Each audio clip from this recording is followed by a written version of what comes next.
Well, today is going to be two firsts. This is the first time in the studio, what I call our TV and broadcasting studio in our new media centre, and which we're very, very proud of. And this is the first broadcast, so to speak, or the first television program we're going to have from here.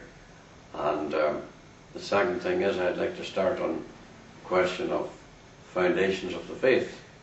And I'm going to start with preparation for that is in marriage, in the home. Because it's in the home that everything is taught. And it's taught by the parents. Just as the parents, with God, help to create the child physically, then when the child is brought to the baptismal font, they share their faith with the child too. So they're born again into a new life, and they become children of God in a very special way, and brothers and sisters spiritually of Christ. They are to grow and become other Christ, so to speak, and to do Christ's work in the world. But the beginning of it is that the parents are the primary teachers. Churches and schools are there to help parents teach their children, help them to teach their children, and show them maybe the way at times that is a better way to go. But they are not the primary teachers.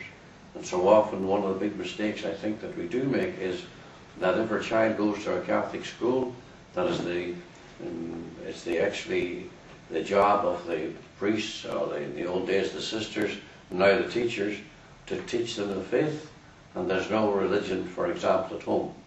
And that is a complete mistake, because that is not the way it's supposed to be. The parents are the primary teachers, and the parents are those who teach, start from the first moment of conception, actually before marriage. The preparation is made. They pray together as husband and wife, and that brings them closer together, because in a marriage is a sacrament. The two young people who are getting married, for example, they choose the vocation of marriage in order to give witness to the message of the gospel in the way they will love and respect each other and bring up their children to know, love and serve God.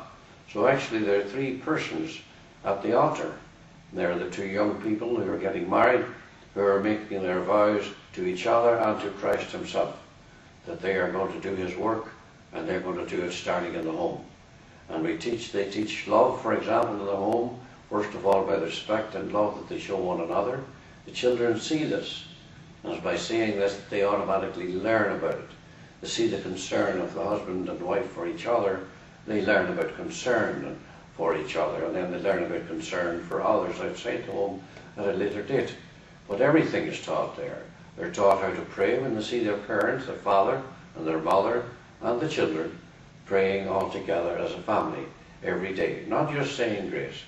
One of the things that used to be just a must was having one meal, and the main meal a day, around the table. There was a radio, and it was shut off, and there was nothing. There was conversation between the parents and the children, and there was great communication in that way, and it brought the family closer together.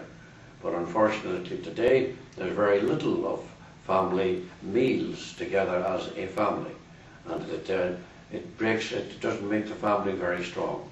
One of the greatest threats that we are facing in the future, and especially our young people are facing, is trying to keep the family together, keeping them strong, trying to keep, and how to deal with the temptations that are all around them, or to try to keep themselves from not becoming too tied up and busy with things that are not really important, and trying to spend time with the family and have a silent time for everybody where they can turn around and talk about religion, talk about whatever they want to, but at least get to know each other. The more that a family can do together, starting off with prayers, starting off with going to Mass on Sunday every Sunday, going to the sacraments together as a family, and the more that they can play together and go to the beach together, or if even going to football games together as a family, that brings the family closer together. Unfortunately, the sport end of it is becoming so expensive that it's going to be very difficult to do that part of it, but I'm not too worried about that. The others are more important. So all I can say that in the first segment of this, I just want to try to impress the importance of turning off the television, turning off all these the machines and technology we have, and turning and having the family, for example, sit around a table and have a meal together, then kneeling down and say their prayers, either facing a statue or a Blessed Lord or a Blessed Mother or a picture of the Holy Family. And in that way, it brings the family closer together, and Christ is the centre of it. And Christ has to be the centre for the home, because if he's not centre of the home, then everything else falls apart. And so I pray and I ask Almighty God that all of our families will have Christ and a chair at the table for him at every meal, and that he will be there and be present there, and that he will live with you, for you, and that then you will go out and do the work of Christ as he wants us to do. And that's all. May God bless all of you.